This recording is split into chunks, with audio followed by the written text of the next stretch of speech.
Alrighty, we're here. We're back.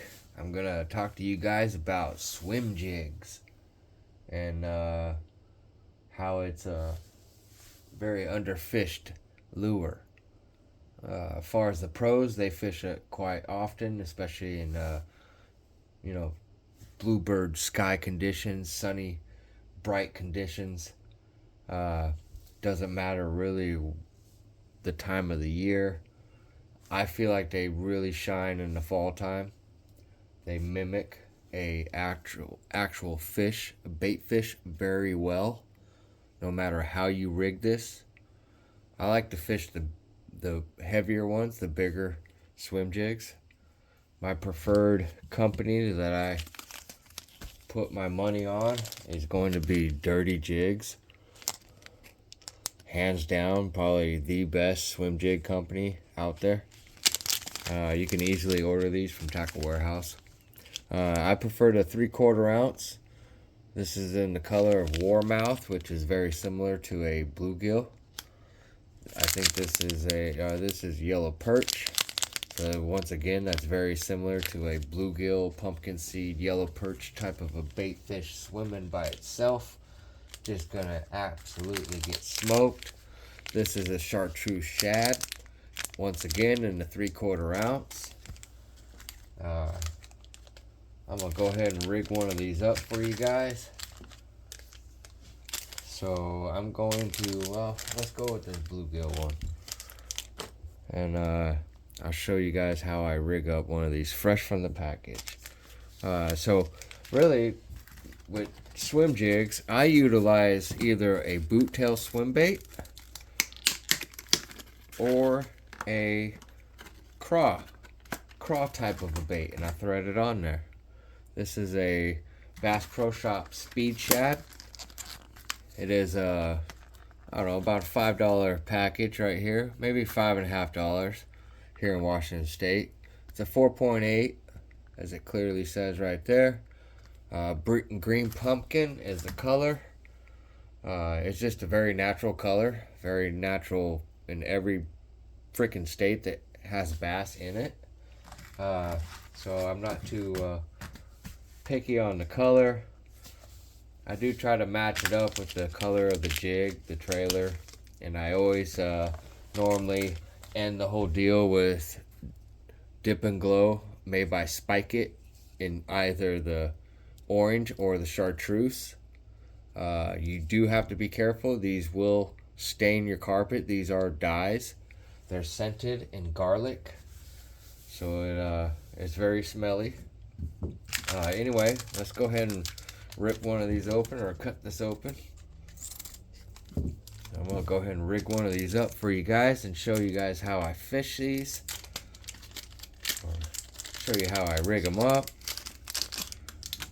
Now, fresh out of the package, these come with a pretty beefy barb on the main hook. I think this is a 5/0, like basically a flipping hook. It's a stout hook. Once again, I really don't go below 3/4 ounce. I fish 3/4 ounce, pretty exclusive. 1/2 ounce I'll fish. 3/8 I'll fish up real shallow. I still tend to burn it in. But straight out of the package, let's go ahead and rig this up with a swim bait. This is a pretty easy thing. The more times you do this, the easier it gets. I hold the jig like that, and I put the skirt in my hand. I open this up and I push down on this weed guard so it opens up this hook. Just be careful because the hook's alive. But before all that, you want to measure it up. So I hold it up to the base of the thing. Basically, I put my fingers right where I want the hook to come out of the swim bait, and I'll take the hook. Once again, be careful, you got a live hook. I'm going to scratch that. Just mark it with the hook so you know where to come out on the main hook. The most important thing of this whole rigging is to rig this straight all the way. It cannot have no little kink in it, or it's not going to track straight back to you. It's going to come back all messy and dumb and dorky, and the fish aren't going to bite it. Fish are going to laugh at you.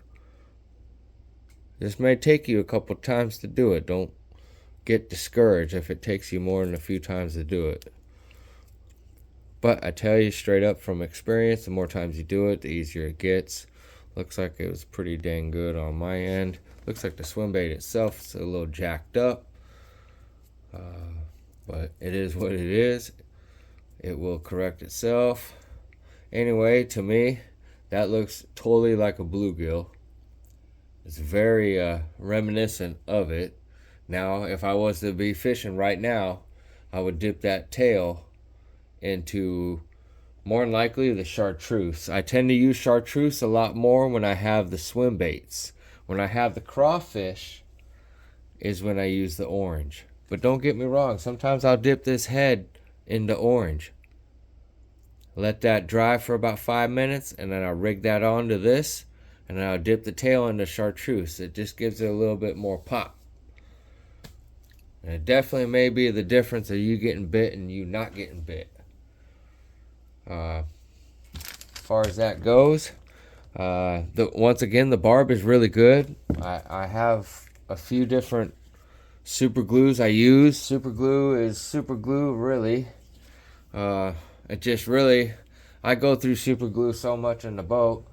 A lot of times these like to dry out, or sometimes I'm infamous for not putting the lid on all the way and it dries out.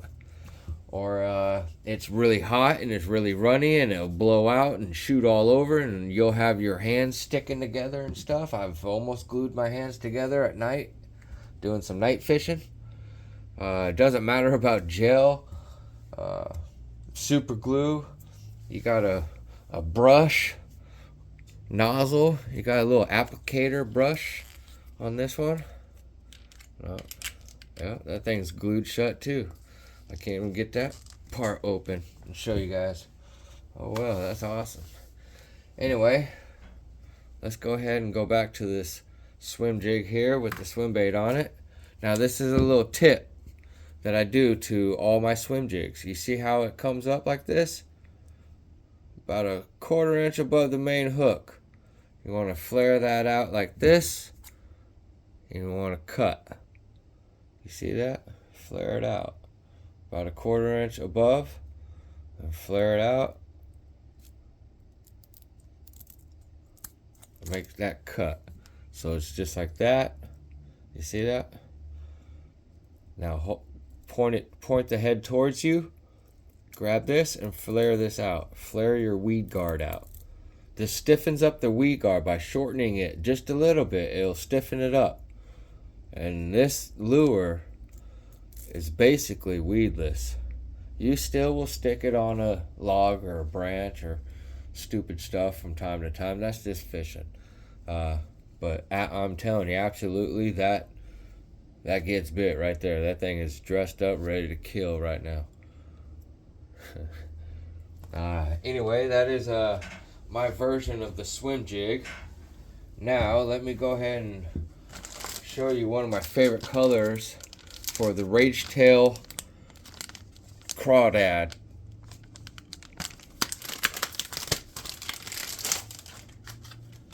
Which looks like this. This lure's been around for a very long time. Looks like it's gotten a little bit of wet. Being stored up. Let's go ahead and throw this onto this bluegill. Once again, we want to lay it up on there and mark it. Basically right where it comes out. Alright, mark that one. Let's try to get this straight on.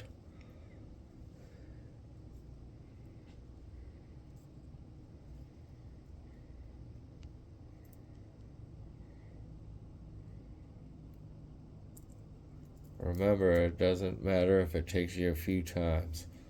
If you got to cut off that top piece where you insert it because you've done it so many freaking times, so be it. Anyway, that's what it looks like. That's the full meal deal. That's what the full Rage Craw on there. Rage Tail Rage Craw is the name of that. But to me, that looks just great right there, just the way it is. That will get bit. But really, the best way that I like to do it, which I cut this first little rib right off the top. Take this back, measure it back up. Looks like right about there. Let me go ahead and scratch the surface. Yep. Let's go ahead and re-rig her.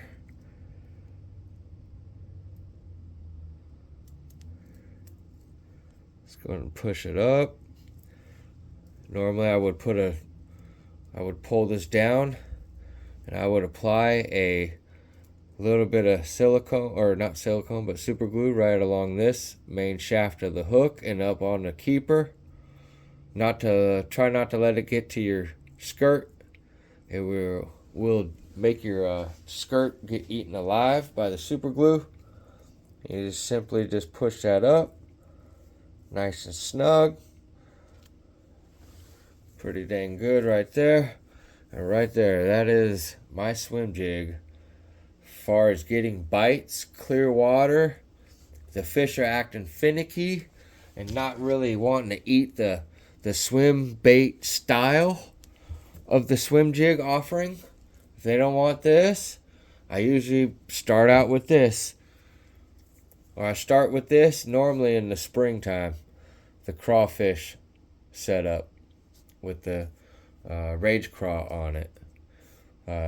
I usually start in springtime with this, more or less, not so much in the fall, unless it's a post-front fishing. And then I will go ahead and rig one of these craws up, knowing that it's going to be tough if that's the way I'm fishing. Normally, I tend to go to a big swim bait during post-front conditions, or a crankbait, as I get a lot more bites on it. It's usually going to be bright and sunny. Anyway, that thing will get demolished, as well these will too. I've dipped the tail in. You can use any kind of swim baits on the back of these. I tend to go with, half ounce, 3/8, half ounce to 3/4 ounce. You can easily get away with a 4.8 swim bait. Doesn't matter what kind of boot tail it is. I feel like if you're not using a boot tail on a swim jig, this is what I use as an alternate for a spinnerbait. I use a spinnerbait when it's cloudy, overcast conditions, low light conditions. Low light feeding, the fish are just going to absolutely murder baits. So I tend to use this per se. This is a straightened out spinnerbait. I have to retire this. I caught a 6.90 bass at Lake X on this earlier in the year. So I gotta kind of retire that and take that out of the boat as a side note. But when it's sunny in the fall time, I'm gonna more than likely be fishing this. And the type of gear that I fish it on is just your normal 7-to-1 gear ratio bait caster. I use it on a 7-foot medium heavy. A Boo Garcia Vengeance. It's nothing special. It's like a $30 to $50 rod at Walmart or Bass Pro or your local tackle shop. That's when I'll fish it on 50 to 55 pound braid, depending on how thick the cover is. Obviously you don't want to throw this in like matted up grass or nothing. It's kind of stupid. It's not going to really work out, but you can easily get away with this with sparse stuff, or you have a lot of submergent grass. You can get away with the braid. When it's just open water and clear water and clean water and you can see down about 4 or 5 foot, I'm going to go with fluorocarbon. Just because I tend to fish a heavier bait than a lot of people I see, I will go with a little bit thicker and heavier line, a little bit bigger rod. I use a 7'6" medium heavy. I'll throw it on 20-pound fluorocarbon. Hook set is just like a hook set. It's not a little turn to the side crankbait type of a hook set. You got to come out the shoes and you got to show that fish who's boss. You got to crack that son of a gun. Crack them. That's what I say. Anyway, if you guys have made it this far, I appreciate everything for watching this video, to commenting. I really do appreciate it. My channel is growing. Help me help grow this channel. Comment below what else kind of videos you guys want to see. I'm open to any kind of suggestions, as in fishing content, whatever kind of areas you guys are needing help in, hit me up. Once again, I'm on Instagram as well at Swimbait79. I appreciate you guys watching this. Hit the like button.